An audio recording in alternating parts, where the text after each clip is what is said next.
You had mentioned that nothing is off limits, and my question today is rooted in the physical well-being, who we are. My only wish is that I didn't attract or align with Abraham 39 years in the making. But your vortex wasn't ripe, and so the benefit of the now alignment would not be as satisfying. In other words, it's all good. No regrets. You know, the thing is, there's a lot, it seems like, looking back, which I don't spend much time doing, it seems like there was a lot of pain, unnecessary pain, unnecessary struggle, tough times, all of the above. And when you focus back on them, you reconstitute them a little bit, unnecessarily. Mm-hmm.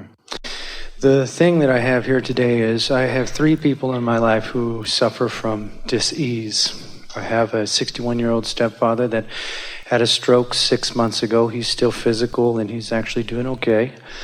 But obviously smoking 50 years, his arteries are hard. He's got plaque in him. It's a condition that... I want to tell you something about your inner being. Mm-hmm. Your inner being is aware of everything that you're aware of. But your inner being, you get who your inner being is?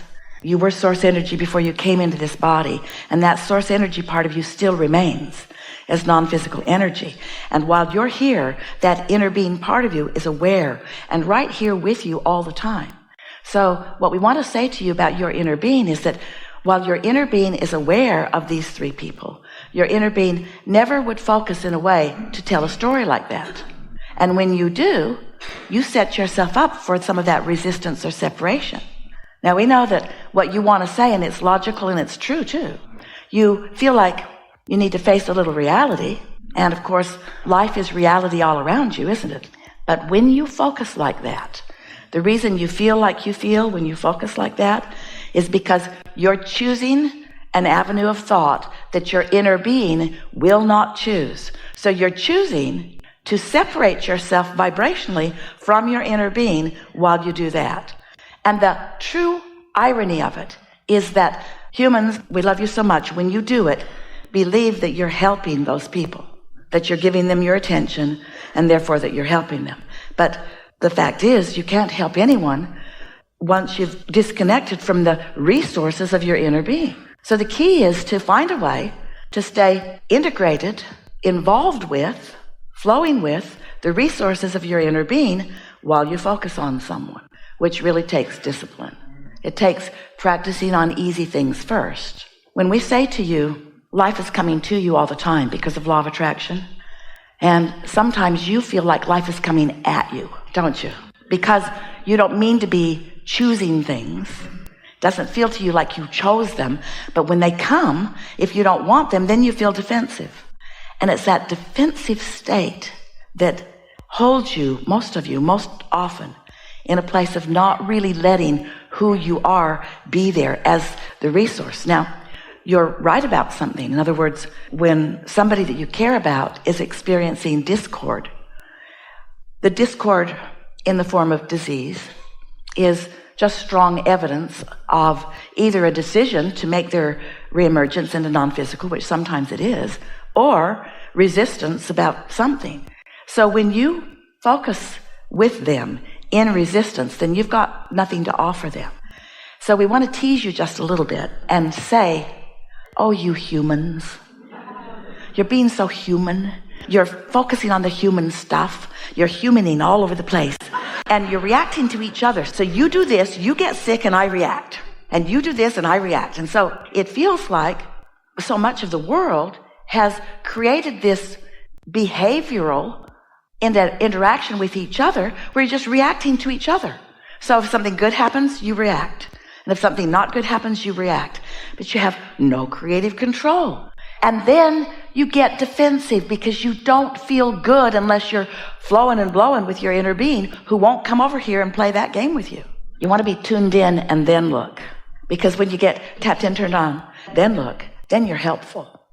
I love spreading to others what I can regurgitate and knowledgeably explain to others about your teachings, but the hang-up that I have is So we've spent all this time unconsciously, and we create a lot of damage that way. We do all that stuff, right? We eat, we're gluttonous, we smoke, we don't know what we're doing, we wake up and bang.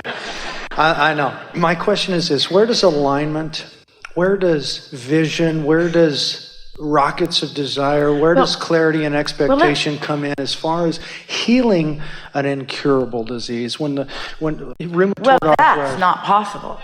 It's not possible. You cannot heal an incurable disease. Okay. So because your belief that it is incurable will not allow you to hook up with the energy that allows the healing. So what you're saying is, if I can treat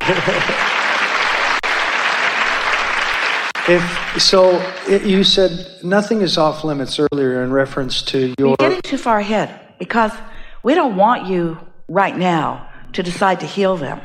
We just want you to hook up for your own benefit. Because you know why they're sick? Because they've been watching other people get sick. They're sick and they don't like being sick, and then people look at them and they freak out and feel vulnerable. You know what feeling vulnerable is? Pinching off your resources. You know what pinching off your resources is? Dis-ease. So the question is, how can that be in the world, and how can it be in the world with people I really care about, without me having a knee-jerk reaction to that? And the answer is, you have to have practiced your resources of source so well that you can stand steady even in that, which is why we start with this subject of satisfaction. We didn't say to you that you could be at the bottom of the hill catching your sick beloveds. You can't. You can't. Once you've let your thoughts go that far, you can't. But you could still find your balance, and you could allow your pathway to be open. And you know what your open pathway provides? A pathway to everything that you want. And you know what you want about them? You want ease and flow for them too. So you've put them in your vortex. So now you want to open your pathway to your vortex. Well, your vortex is over here. It's forward, where your inner being is. Your sick friends are back there. So if you keep looking back there instead of over there, you don't practice that alignment. That's why we have begun recently really talking a lot about satisfaction. Esther spent an afternoon, once she got the gist of what we were talking about, trying to identify moments in time when she knew for sure she was feeling pure satisfaction. And then she pondered them and thought about them and even wrote about them, because she wanted to identify and isolate and practice what that feeling of satisfaction feels like. You got to do that. You can't take something that you care so much about and discover connection in that moment. You're not going to do it. The momentum of everything that you've worried about for all that time, your own vulnerability, your feeling of vulnerability about other people, your own pessimism about whether somebody really can create everything that they want, those things all are working against you. So you've got to start with that even ground. You can't be rolling down the hill while you're trying to find your balance. You got to catch it earlier. And so Esther sat one day and she thought, all right, what moments do I know for sure were satisfying? And of course, anything that's outrageously fun, anytime you're laughing, lots of thoughts about times with friends when they're really having a good time. But that seemed like more momentum than satisfaction. That felt like invincibility. That felt like true love of life and love of people. That was too big. She wasn't wanting to jump in over there. She wanted to jump in to understanding satisfaction.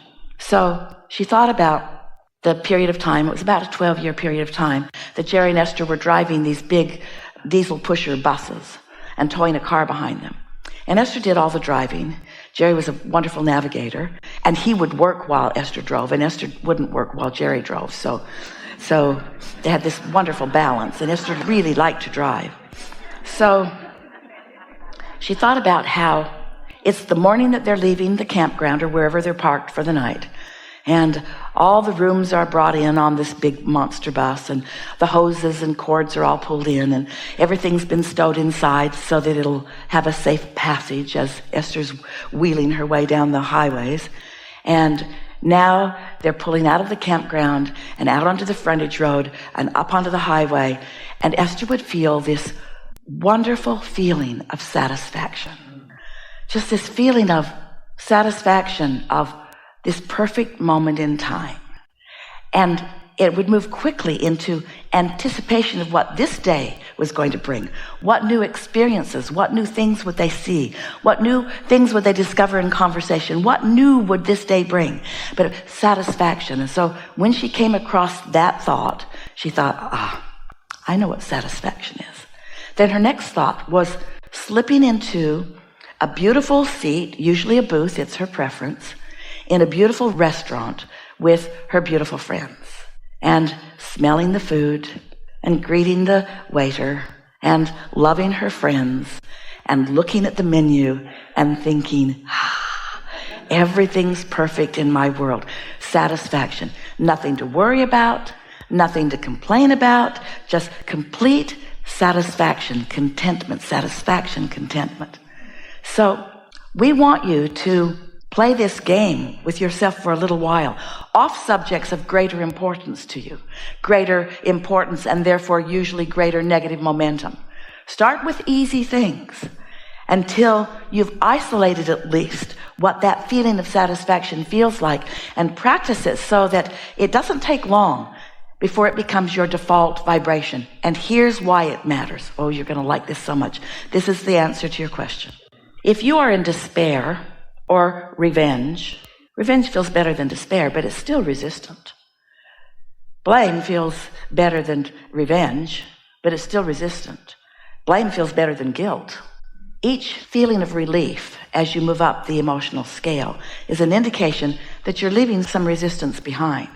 But it isn't until you cross over into satisfaction that you are really resistant free. So when you're resistant free, now, the movement up the emotional scale is so quick.